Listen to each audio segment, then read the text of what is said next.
الحمد لله نحمده ونستعينه ونستغفره ونؤمن به ونتوكل عليه ونعوذ بالله من شرور أنفسنا ومن سيئات أعمالنا من يهده الله فلا مضل له ومن يضلل فلا هادي له وأشهد أن لا إله إلا الله وأشهد أن محمدا عبده ورسوله أما بعد فإن خير الحديث كتاب الله وخير الهدي هدي محمد صلى الله عليه وسلم وشر الأمور محدثاتها وكل محدثة بدعة وكل بدعة ضلالة وكل ضلالة في النار. أعوذ بالله من الشيطان الرجيم. بسم الله الرحمن الرحيم. وجزاء سيئة سيئة مثلها فمن عفا وأصلح فأجره على الله إنه لا يحب الظالمين. تمام قسم کی خوبیاں اور بڑائیاں اللہ رب العالمین کے لیے ہے جو ہم سب کا خالق اور مالک ہے، جس نے ہمیں بہترین ڈھانچے میں بنایا اور ایک مقصد کے تحت اس نے اس دنیا میں ہمیں بھیجا ہے. اللہ رب العالمین کا لاکھ لاکھ شکر اور احسان ہے کہ اس نے ہمیں ایمان والوں میں سے بنایا ہے، اور رب العالمین سے دعا کرتے ہیں کہ اسی ایمان پر ہمارا خاتمہ فرمائے. آمین. درود و سلام کا نزول ہو اللہ کے تمام پیغمبروں پر، بالخصوص نبی آخر الزماں حضرت محمد مصطفیٰ صلی اللہ علیہ وسلم پر. اسلامی بھائیو، اللہ رب العالمین نے ہم سب کو اس دنیا میں ایک جگہ جمع کیا ہے. ہم بستی کے طور پر، ملک کے طور پر، دنیاوی اعتبار سے ایک جگہ جمع ہے، اور اس جگہ آپس میں اختلاف ہو جانا، بحث و مباحثہ ہو جانا، کسی بات پر رنجش پیدا ہو جانا، جھگڑا لڑائی ہو جانا، یہ بدیہی چیز ہے، کیونکہ ہم ایک جگہ رہتے ہیں تو آواز پیدا ہوگی. جیسے کچن میں آپ کئی ہانڈیاں رکھیں تو آواز پیدا ہوتی ہے. ایک برتن ہو تو آواز نہیں آئے گی، لیکن کئی برتن ہو تو ٹکرانے سے، ایک جگہ رہنے سے آواز پیدا ہوتی ہے. یہی حال انسانوں کا ہے. انسان ایک جگہ رہتا ہے تو کسی بات میں اختلاف پیدا ہو جاتا ہے. اچھا انسان وہ ہے جو اختلاف کو دور کر دے، اصلاح کر لے. کسی سے زیادتی ہو جاتی ہے، اچھا انسان وہ ہے جو صبر کر لے اور معاف کر دے. کبھی ناچاقی پیدا ہو جاتی ہے، اچھا انسان وہ ہے جو صلح صفائی کا معاملہ کر لے.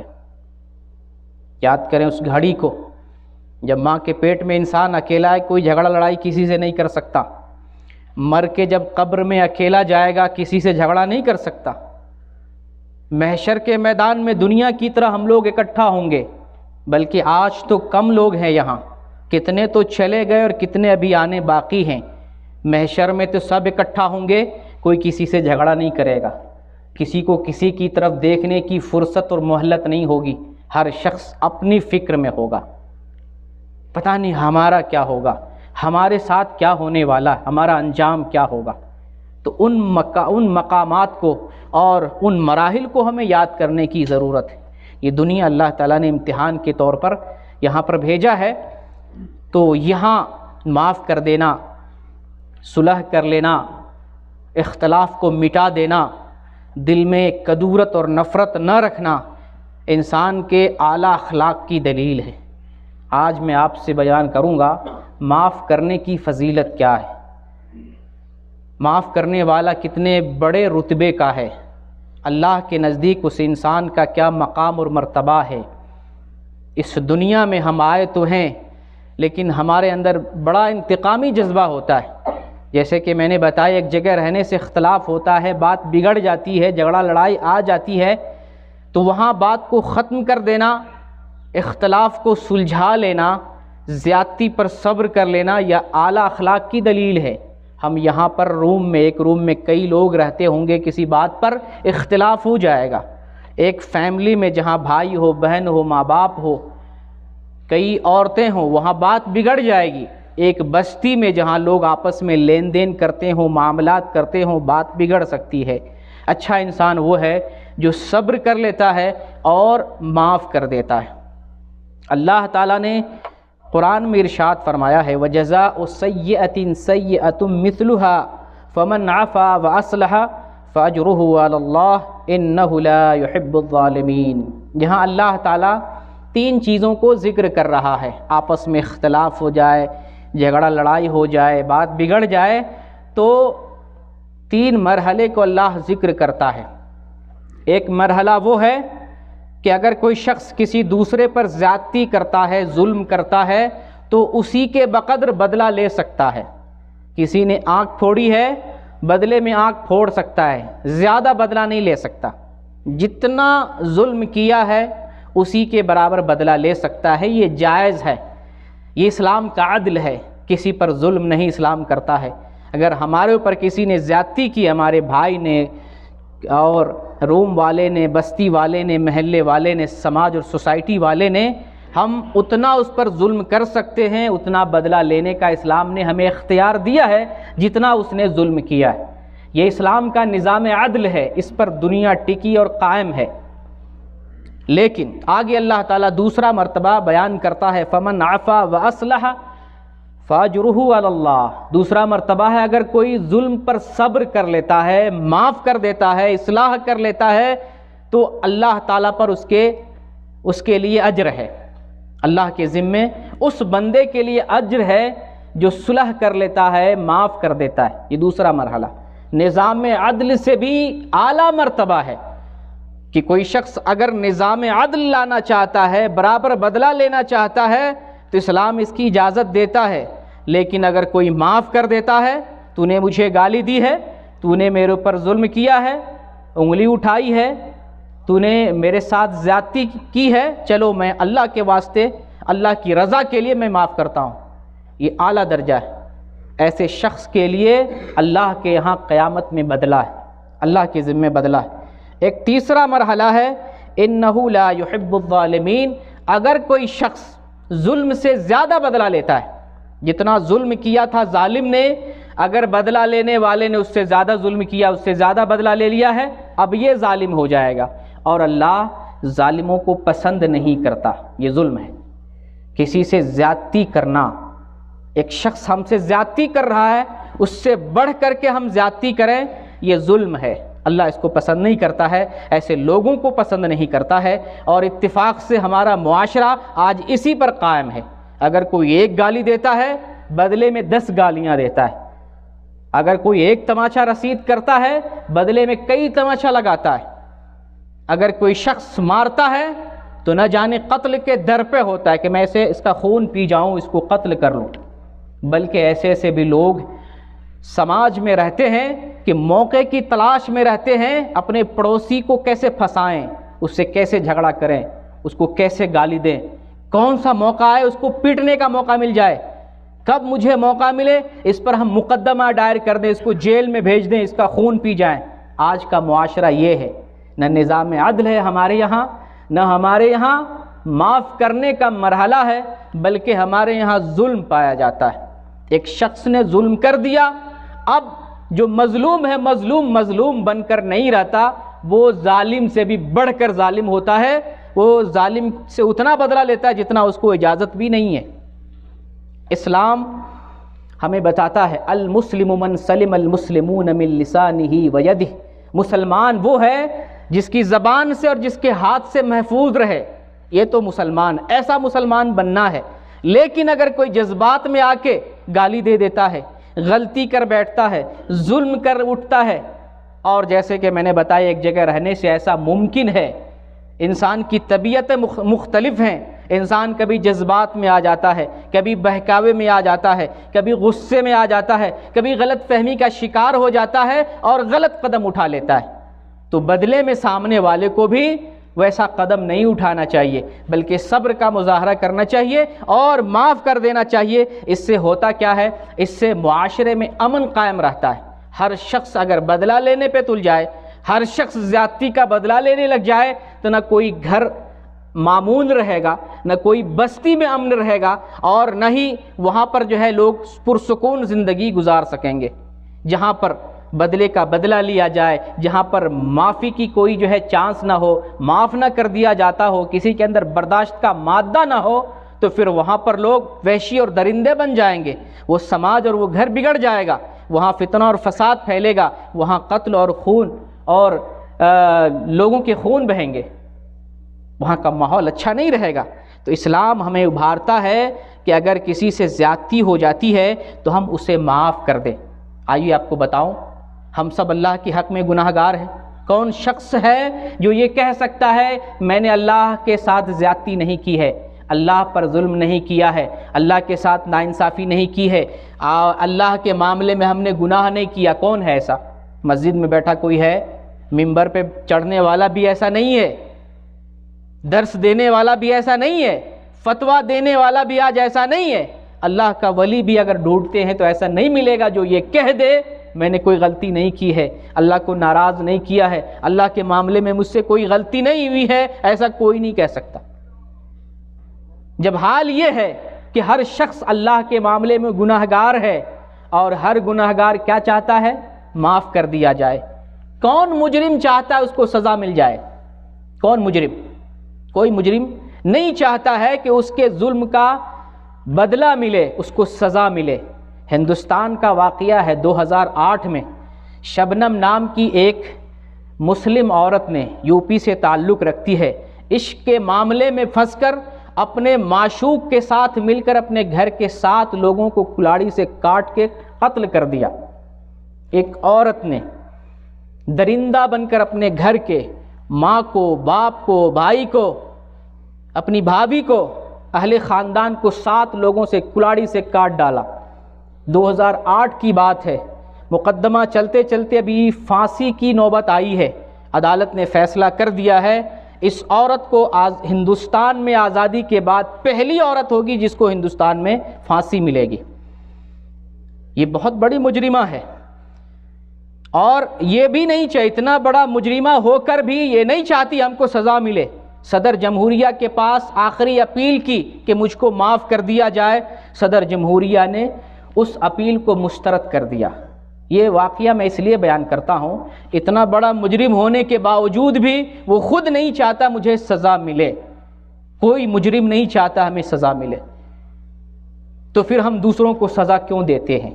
دوسروں کو کیوں نہیں معاف کرتے ہیں؟ جب ہم چاہتے ہیں، ہم مجرم ہونے کے باوجود چاہتے ہیں ہمیں معاف کر دیا جائے، ہم کو سزا نہ دی جائے، یہاں لمحے فکریہ ہے، سوچنے کا مقام ہے، پھر ہم دوسروں کو کیوں نہیں معاف کرتے؟ اور یاد رکھیں دنیا میں جس طریقے سے ہمارا ایک دوسرے کے ساتھ معاملہ ہوگا، اللہ آخرت میں بھی ہمارے ساتھ ویسے ہی معاملہ کرے گا۔ اگر ہم چاہتے ہیں آخرت میں اللہ ہم سے محبت کرے، دنیا میں انسانوں سے محبت کرے۔ اگر ہم چاہتے ہیں آخرت میں اللہ ہمیں معاف کر دے، دنیا میں انسانوں کو معاف کرے۔ اگر ہم چاہتے ہیں اللہ تعالیٰ آخرت میں ہمارے ساتھ اچھا معاملہ، اچھا سلوک کرے، دنیا والوں کے ساتھ اب اچھا سلوک کریں، بہتر سلوک کریں، اللہ تعالیٰ آپ کے ساتھ آخرت میں بہتر سلوک کرے گا۔ ذرا غور کریں اللہ رب العالمین کے ہمارے ساتھ رحم کا معاملہ کس طریقے سے کرتا ہے۔ سورہ شورى میں اللہ ارشاد فرماتا ہے وَمَا أَصَابَكُم مِّن مُّصِيبَةٍ فَبِمَا كَسَبَتْ أَيْدِيكُمْ وَيَعْفُو عَن كَثِيرٍ۔ تمہیں جو تکلیف پہنچتی ہے تمہارے کرتوت کی وجہ سے، اللہ جو ہمیں سزا دیتا ہے، پریشانی دیتا ہے، پریشانی میں مبتلا کرتا ہے، وہ ہمارے اپنے ہاتھ کا نتیجہ ہوتا ہے۔ ایک ہاتھ سے کرتے ہیں، دوسرے ہاتھ کو سزا ملتی ہے، ہمارے کرتوت کا نتیجہ ہوتا ہے۔ اللہ ہمارے اوپر ظلم نہیں کرتا، بے وجہ سزا نہیں دیتا، بلا مقصد مصیبت میں مبتلا نہیں کرتا، بغیر کچھ کیے اللہ تعالیٰ ہمارا امتحان نہیں لیتا۔ کچھ کرتے ہیں تو اللہ تعالیٰ کی طرف سے مصیبت آتی ہے، پریشانی آتی ہے۔ اللہ نے بتایا تم جو کچھ کرتے ہو اس کیے کی سزا تمہیں ملتی ہے۔ وَيَعْفُو عَن كَثِيرٍ، اور اللہ تعالیٰ تو تمہیں بہت معاف کرتا ہے۔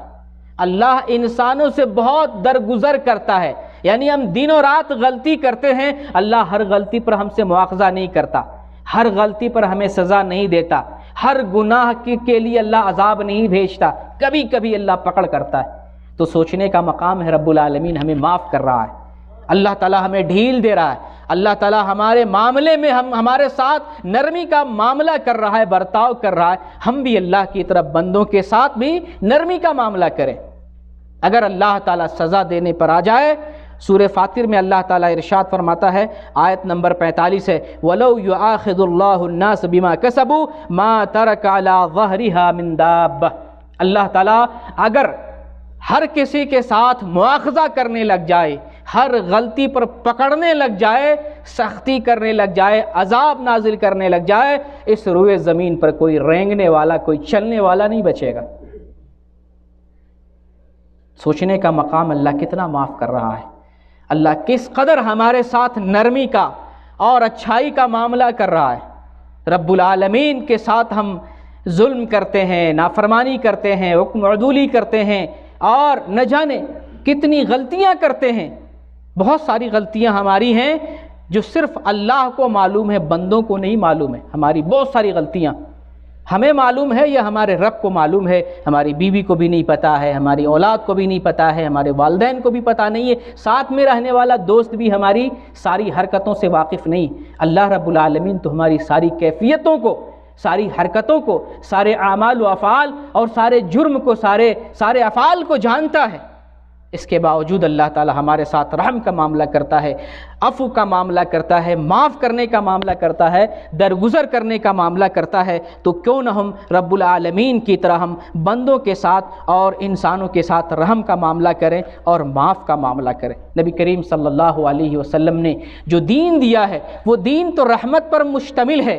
آپ دین رحمت لے کر آئے، آپ نبی رحمت بن کر آئے، سارے جہان والوں کے لیے رحمت کے نبی بن کر آئے۔ آپ نے رحمت کا درس دیا ہے، آپ نے پیار کا درس دیا ہے، آپ نے الفت و محبت کا درس دیا ہے، آپ نے لوگوں کو معاف کیا ہے، آپ نے دشمنوں کو معاف کیا ہے، آپ نے تکلیف دینے والوں کو معاف کیا ہے۔ پوری تاریخ اور پوری سیرت نبی کریم صلی اللہ علیہ وسلم کی درگزر کرنے سے بھری پڑی ہوئی ہے۔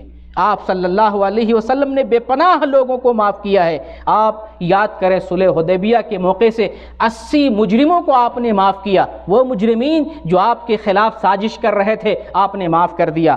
آپ نے اس جادوگر کو معاف کر دیا، لبید بن عاصم کو، جو نبی کریم صلی اللہ علیہ وسلم پر جادو کیا تھا۔ آپ نے اس یہودیہ عورت کو معاف کر دیا جس نے گوشت میں زہر ملا کر نبی صلی اللہ علیہ وسلم کو کھلایا تھا، اور آپ صلی اللہ علیہ وسلم اس کی تکلیف زندگی بھر محسوس کرتے رہے۔ اور آپ نے اس گستاخ کو معاف کر دیا جب درخت کے نیچے آپ آرام فرما رہے تھے اور تلوار لے کر نبی کریم صلی اللہ علیہ وسلم کو کہتا ہے، اے محمد تجھ کو مجھ سے کون بچائے گا؟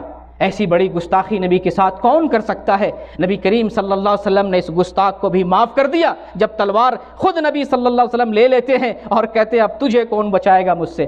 آپ نے معاف کر دیا۔ اور آپ صلی اللہ علیہ وسلم نے اس مجرم کو بھی معاف کر دیا جب نبی صلی اللہ علیہ وسلم بازار میں چل رہے تھے اور مجرم نے آپ صلی اللہ علیہ وسلم کی چادر بہت زور سے کھینچی اور آپ کے گردن پر تکلیف آئی، چوٹ آئی، آپ نے اس کو بھی معاف کر دیا۔ اور آپ صلی اللہ علیہ وسلم کی معافی کا آپ عالم تصور کریں، تاریخ میں ایسی معافی نہیں ملتی۔ جب مکہ فتح ہو جاتا ہے، مکہ مسلمانوں کے ہاتھ میں آ جاتا ہے، اور مکہ کے وہ لوگ جنہوں نے محمد صلی اللہ علیہ وسلم کو اور آپ کے ساتھیوں کو مکہ سے نکالا تھا، اپنے گھروں سے نکال دیا تھا، گھر اجاڑ دیے تھے، خاندان تباہ کر دیا تھا، کتنے صحابہ کو شہید کیا، نبی صلی اللہ علیہ وسلم کو گالیاں دی، تکلیف پہنچایا، اور آپ کے ساتھ نہ جانے کس قدر مظالم ڈھائے۔ آپ صلی اللہ علیہ وسلم کے سامنے سارے مجرمین کھڑے تھے، مکہ والے، وہ سارے کافر، سارے مشرک، سارے ظالم اور سارے مجرم آپ کے سامنے سر جھکائے اور شرمائے کھڑے تھے۔ سب یہی چاہ رہے تھے اور سمجھ رہے تھے کہ آج تو سب کی گردن کٹنی، سب کی گردن کٹنی ہے، آج کوئی نہیں بچے گا۔ رسول اللہ صلی اللہ علیہ وسلم کی صفت دیکھیے، اعلیٰ ظرفی دیکھیے، اعلیٰ کردار اور اعلیٰ اخلاق دیجیے۔ آپ فرماتے ہیں، اے مکہ کے لوگوں، تو نے میرے ساتھ ظلم کیا، میرے صحابہ کے ساتھ ظلم کیا، اسلام کے ساتھ غداری کی اور اللہ کے ساتھ عداوت کی ہے۔ آج میں تم سے وہی کہتا ہوں جو یوسف نے اپنے بھائی سے کہا تھا، لا تثریب علیکم اليوم اذهبوا فانتم الطلقاء، تمہارے اوپر کوئی ملامت نہیں ہے، آج کوئی شر جزش نہیں ہے، آج تمہارے ساتھ کچھ زیادتی نہیں کی جائے گی۔ اذهبوا فانتم الطلقاء، چلے جاؤ، تم سب کو آزاد کیا جا رہا ہے، تم کو معاف کیا جا رہا ہے۔ تاریخ میں ایسی معافی آپ کو نہ پہلے کبھی ملے گی اور نہ قیامت تک ایسی مثال مل سکتی ہے جو مثال محمد صلی اللہ علیہ وسلم نے قائم کی ہے۔ یہ مثال آپ نے کیوں قائم کی؟ ہمارے لیے، امت کے لیے، امت محمدیہ کے لیے، کہ امت محمدیہ بھی نبی صلی اللہ علیہ وسلم کی اس ڈگر پہ چلے، آپ کی اس سنت کی اتباع اور پیروی کرے۔ یوسف علیہ السلام کی سیرت کیا ہے؟ یوسف علیہ السلام کے بھائیوں نے یوسف علیہ السلام کے ساتھ غداری کی، آپ کو تکلیف پہنچائی اور آپ کو بہت ستایا، بلکہ مارنے کی غرض سے آپ کو کنویں میں بھی دھکیل دیا۔ اللہ تعالیٰ جسے بچاتا ہے وہ بچ جاتا ہے۔ یوسف علیہ السلام کو اللہ رب العالمین صحیح سلامت زندہ رکھتا ہے، اور وہی کنویں میں گرنے والا آدمی، بے سہارا، بے یار و مددگار، مسکین آدمی، کل جا کر مصر کی حکومت اس کے ہاتھ میں آتی۔ اللہ جسے چاہے محفوظ رکھے اور جسے چاہے دنیا کی سلطنت اور بادشاہت عطا کر دے۔ یوسف علیہ السلام کے ہاتھ میں مصر کی حکومت آتی ہے، اور یہی بھائی، مجرم بھائی، جب ضرورت پڑتی ہے مجبور بن کر، کلاش بن کر اور مسکین بن کر اپنے بادشاہ بھائی کی خدمت میں حاضر ہوتے ہیں، تو ان کی بھی تو وہی حالت ہوتی ہے کہ آج ہمیں معاف نہیں کیا جائے گا۔ یوسف علیہ السلام کہتے ہیں لا تثریب علیکم اليوم، سورہ یوسف کے اندر یہ بات مذکور ہے، لا تثریب علیکم اليوم، آج تمہارے پر کوئی ملامت نہیں ہے، جاؤ تمہیں معاف کیا، اللہ تجھے معاف کرے۔ یہ یوسف علیہ السلام کی کہانی ہے۔ اور اسی طریقے سے محمد صلی اللہ علیہ وسلم کی زندگی میں یہ طائف کا جو سفر ہے بڑا شدید دن تھا، آپ صلی اللہ علیہ وسلم کو بڑی تکلیف پہنچائی گئی۔ حضرت عائشہ رضی اللہ عنہ پوچھتی ہیں کہ اللہ کے رسول، آپ کی زندگی میں کوئی شدید، بہت اہم دن، تکلیف والا دن آیا ہے؟ آپ فرماتے ہیں طائف کا جو دن ہے بڑا تکلیف دہ دن تھا، بہت ستایا گیا، بہت پریشان کیا گیا، بہت تکلیف دی گئی، لہو لہان کیا گیا۔ آپ ایسے عالم میں بھی کسی مجرم کو سزا نہیں دیتے ہیں، آپ ایسے عالم میں بھی کسی گالی دینے والے کو کچھ نہیں کہتے ہیں، تکلیف پہنچانے والے کو معاف کر دیتے ہیں، بلکہ بدلے کے لیے اللہ رب العالمین نے ملک الجبال کو بھیج دیا۔ اے محمد، یہ ملک الجبال ہے، پہاڑ کا فرشتہ، آپ اسے حکم دیں یا آپ کی مدد کے لیے تیار ہے۔ ملک الجبال آپ صلی اللہ علیہ وسلم سے کہتے ہیں اللہ کے رسول آپ بتائیں، آپ حکم دیں یہ طائف کے پہاڑ کو آپس میں ٹکرا دوں اور سارے طائف والوں کی اسی میں دبا کر ختم کر دوں، ملیا میٹ کر دوں۔ آپ نبی رحمت ہیں، آپ ایسا نہیں حکم دیتے ہیں، آپ امن اور شانتی لے کر آئے، رحمت لے کر آئے، آپ نے ایسا حکم نہیں دیا۔ آپ نے کہا نہیں، مجھے اس کی ضرورت نہیں ہے، مجھے اللہ سے امید ہے کہ طائف والوں میں ایسے لوگ آئیں گے جو اللہ کی بندگی کریں گے اور کسی کے ساتھ شرک نہیں کریں گے۔ چنانچہ 10 سالوں کے بعد پورا طائف مسلمان ہو گیا۔ تو اسلام اسی امن سے پھیلا ہے، اسی معاف کرنے سے پھیلا ہے، اسی محبت سے پھیلا ہے۔ آپ صلی اللہ علیہ وسلم ہر دشمن سے بدلہ لیتے، ہر گالی دینے والے کو گالی دیتے، ہر ستانے والے کو ستاتے، ہر ظلم کرنے والوں پر ظلم کرتے۔ آپ نبی رحمت نہیں بنتے، اسلام نہیں پھیلتا۔ آپ نے اپنی امت کو معاف کرنے کا درس دیا ہے کہ لوگوں کو معاف کر دیا جائے اور لوگوں کے ساتھ رحم کا معاملہ کیا جائے۔ آئیے میں چند نصوص میں بیان کرتا ہوں کہ معاف کرنے کی فضیلت کیا ہے، تاکہ ہمارے اندر معاف کرنے کا کچھ جذبہ پیدا ہو۔ ہم مجرم تو ہیں، اپنے حق میں چاہتے ہیں ہمیں سزا نہ ملے، لیکن دوسروں کو ہم سزا دیتے ہیں، بڑھ کے سزا دیتے ہیں۔ یہ داعیہ پیدا ہو کہ جیسے ہم اپنے حق میں چاہتے ہیں ہمیں معاف کر دیا جائے، دنیا والے معاف کر دیں، اللہ ہمیں معاف کر دے، تو یہ جذبہ پیدا کریں ہم بھی دوسروں کو معاف کریں۔ اللہ تعالیٰ قرآن مقدس میں ارشاد فرماتا ہے سورہ مائدہ کے اندر، فَاعْفُ عَنْهُمْ وَاصْفَحْ إِنَّ اللَّهَ يُحِبُّ الْمُحْسِنِينَ، کہ تم لوگوں کو معاف کرو، درگزر کرو۔ اللہ تعالیٰ ایسے محسنوں کو پسند کرتا ہے، جو لوگوں کو معاف کرتا ہے، درگزر کا معاملہ کرتا ہے، اللہ ایسے لوگوں کو پسند کرتا ہے۔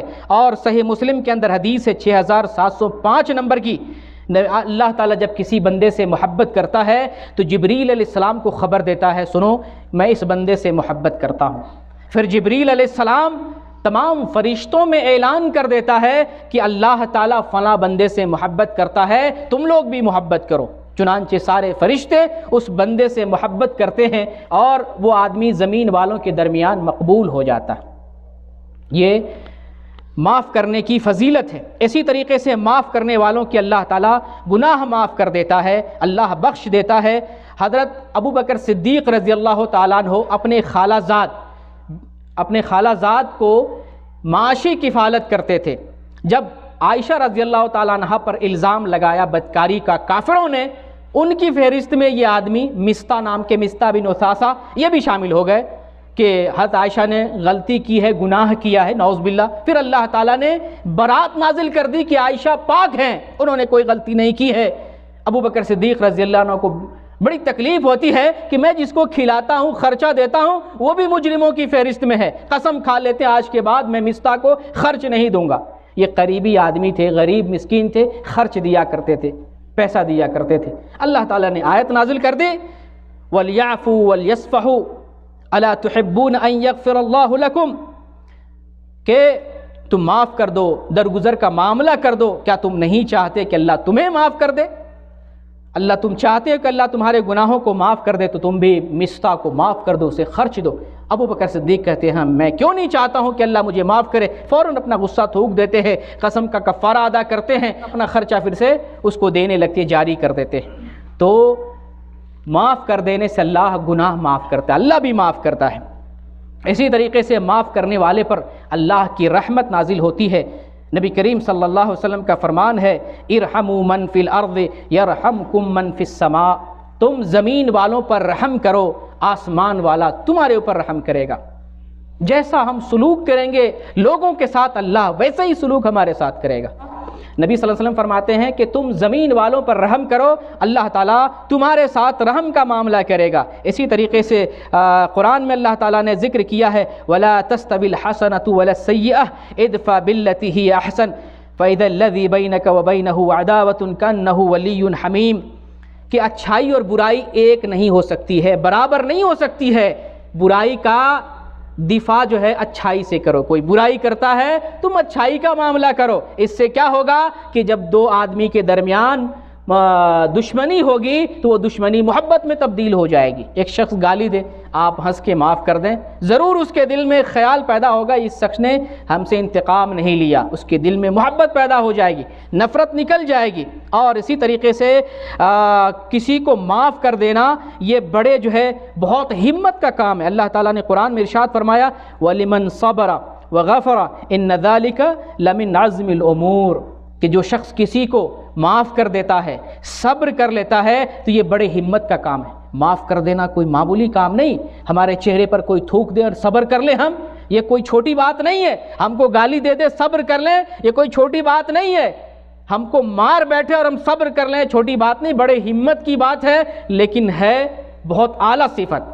اس صفت کو اللہ تعالیٰ پسند کرتا ہے، بلکہ ایسے لوگوں کی اللہ تعالیٰ عزت کو بڑھاتا ہے، جیسا کہ محمد صلی اللہ علیہ وسلم ارشاد فرماتے ہیں وَمَا زَادَ اللَّهُ عَبْدًا بِعَفْوٍ إِلَّا عِزًّا، کہ جو شخص عفو کا معاملہ کرتا ہے، معاف کا معاملہ کرتا ہے، اللہ تعالیٰ اس کی عزت کو بڑھاتا ہے، عزت کو دوگنا کرتا ہے۔ تو یہ معاف کرنے کی بڑی فضیلت ہے، اور چونکہ ہمارا معاملہ اللہ کے ساتھ بہت سارے گناہوں کا معاملہ ہے، ہم اللہ سے امید لگاتے ہیں کہ اللہ دنیا میں بھی ہمیں معاف کرے، ہمارے اوپر رحمت برسائے، اور اللہ سے ہم امید لگاتے ہیں کہ آخرت میں بھی اللہ تعالی ہمیں معاف کر دے اور جنت میں داخل کر دے۔ وہاں سے ایک ہمیں سبق ملتا ہے، ایک نصیحت ملتی ہے کہ ہم بھی رب العالمین کی طرح لوگوں کے ساتھ معافی کا معاملہ کریں۔ کوئی ظلم کرتا ہے، زیادتی کرتا ہے، زبان سے تکلیف پہنچاتا ہے، ہاتھ اور پیر سے تکلیف پہنچاتا ہے، جتنا ہو سکتا ہے ہم صبر کر لیں، معاف کر دیں۔ اس سے اللہ تعالیٰ کے یہاں مقام بلند ہوگا، دنیا میں عزت بڑھے گی، آخرت میں عزت بڑھے گی، اور اللہ تعالیٰ ہمارے ساتھ جو ہے عفو کا، درگزر کا اور معافی کا معاملہ کرے گا۔ اللہ تعالیٰ سے دعا ہے بار الہ ہمارے اندر عفو کا معاملہ پیدا فرما دے، ایک دوسرے کو معاف کرنے کا جذبہ پیدا فرما دے، ہمارے اندر جو انتقامی جذبہ پیدا ہوا اس کو ختم فرما دے، ہماری بستی سے حسد کو، غیبت کو، برائیوں کو ختم فرما دے۔ اللہ ہمارے دلوں کے اندر اسلام کو، نورانیت کو، ہدایت کو اور اخلاص کو پیدا فرما دے۔ بار الہ دنیا میں جب تک رہیں اسلام پر اور صراط مستقیم پر قائم رہیں، اور جب ہمارا خاتمہ ہو تو دین پر خاتمہ ہو۔ آمین۔ وآخر الدعوانا ان الحمد للہ رب العالمین۔